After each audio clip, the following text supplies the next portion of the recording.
विश्वकर्मणे नमः।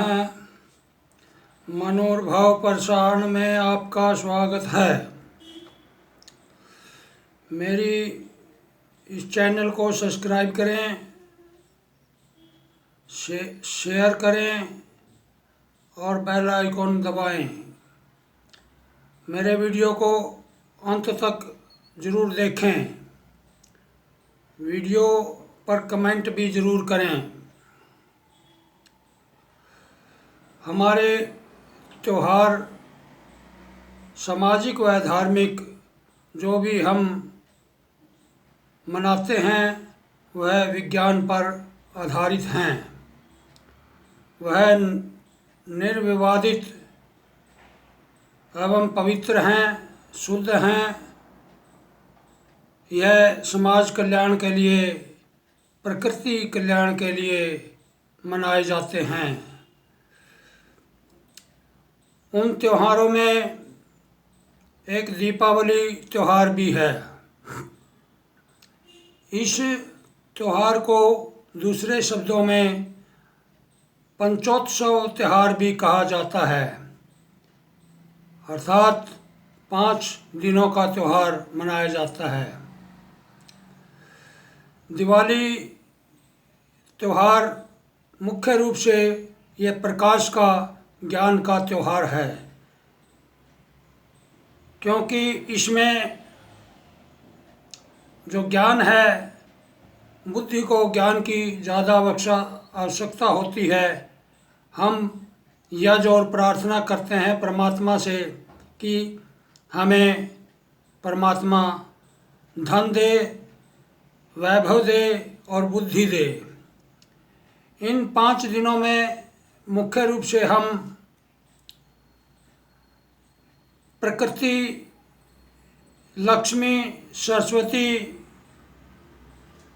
जो 3 देवियां हैं, पार्वती अर्थात प्रकृति, शक्ति रूप में इनकी पूजा करते हैं। यह पूजा हम आदिकाल से करते आ रहे हैं। इस त्यौहार का रामायण से, रावण से अर्थात रामचंद्र से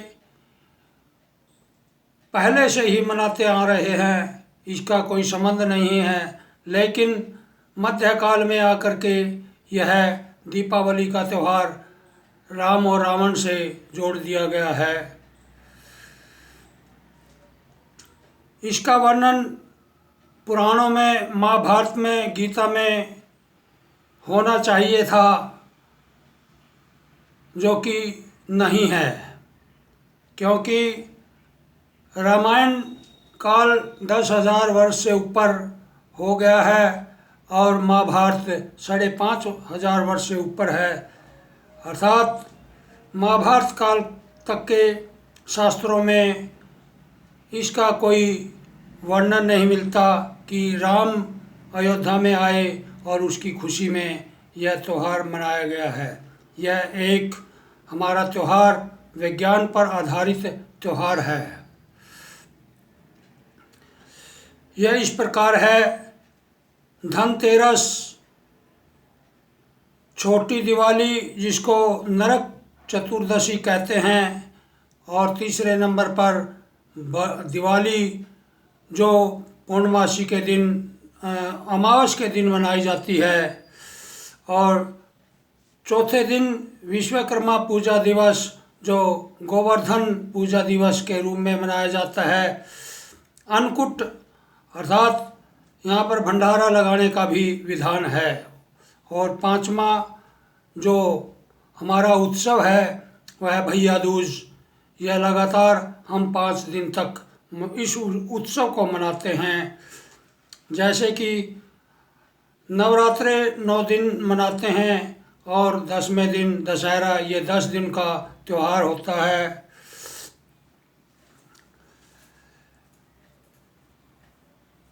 इन पर्वों को हम मनाते हैं, और जैसे ही श्राद्ध 16 दिनों का पर्व मनाया जाता है, यह श्राद्ध माता और पिता के निमित्त होता है। यह भी हमारे एक पवित्र त्योहारों में से एक हैं। इनका वैज्ञानिक रहस्य है। जो प्रकृति हमारे सामाजिक दिनचर्या का अंग है, धनतेरस गणेश के रूप में अर्थात गणेश से संबंधित है, अर्थात जो आर्थिक धन से संबंधित मैनेजमेंट का दाता गणेश बताया गया है, उसको हम गणेश के रूप में पूजा करते हैं। धन की प्राप्ति के लिए हम गणेश की पूजा करने के पश्चात घर में जेवर, कीमती सामान आदि एकत्रित करते हैं, बाज़ार से खरीद करके लाते हैं, ताकि भविष्य में विपत्ति आने पर उस सोने चांदी को अर्थात धन को जो हमें संचित किया है उसका उपयोग करके हम संकट से दूर हो सकते हैं। नरक चतुर्दशी यह भी हम मनाते हैं क्योंकि यह अंधेरे का प्रतीक है। नरक बुराई का प्रतीक है, अंधेरे का प्रतीक होने के कारण हम इन दिनों में जो अंधेरा होता है, अमावस के दिनों में काली रात होती है, यह भयानक और खतरे वाली रातें होती है। इसलिए हम इस नरक चतुर्दशी को भी हम मनाते हैं। इनका मुख्य कारण मनाने का हमारा प्राकृतिक आधार ये भी है कि इन दिनों में हम जब रात दिन काम करते हैं, नई फसलें आती हैं और वह खेत से लेकर के और घर तक आने में लगभग 15-20 या 1 महीना लगता था। उन दिनों बिजली आदि के साधन ना होने के कारण हम उन रास्तों में सरसों के तेल, घी आदि से व अन्य साधनों से हम रास्ते में प्रकाश का हम प्रबंध करते थे, ताकि जो हमारे उस समय में सर्प, बिच्छू और भेड़िए आदि जो खतरनाक जानवर हैं, अर्थात ये रास्ते में ना आए, और यदि आए भी तो हमें पता चल जाए, और ज़मीन में खड्डा कहाँ पर है या रास्ता सुरक्षित है या नहीं है, ताकि हम अपने अनाज को अपने घर तक सुरक्षित पहुंचा सकें। इसलिए यह एक प्रकाश का या दीप माला का त्यौहार है और इसको अंधेरा दूर करने के प्रयास किया जाता है। और नंबर 3, दीपावली।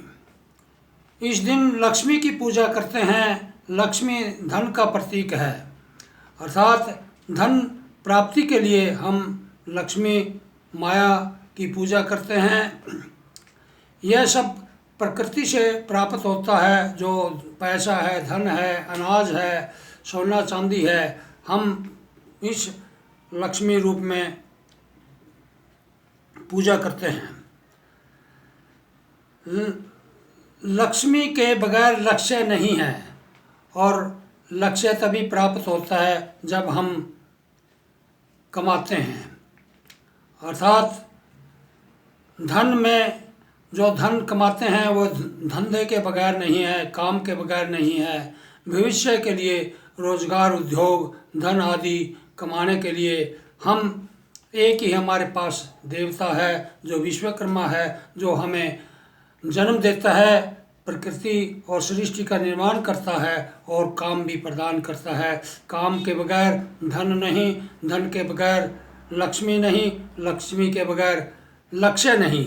अर्थात सुख, समृद्धि और लक्ष्य को प्राप्त करने के लिए हमें विश्वकर्मा की भी पूजा करनी पड़ती है। जो चौथा दिन है वह विश्वकर्मा पूजा दिवस के रूप में मनाते हैं। यह कार्तिक शुक्ल पक्ष प्रतिपदा को मनाया जाता है। यह पूजा दिवस इसलिए मुख्य रूप से यहाँ पर जो विश्वकर्मा की पूजा है वह गोवर्धन के रूप में भी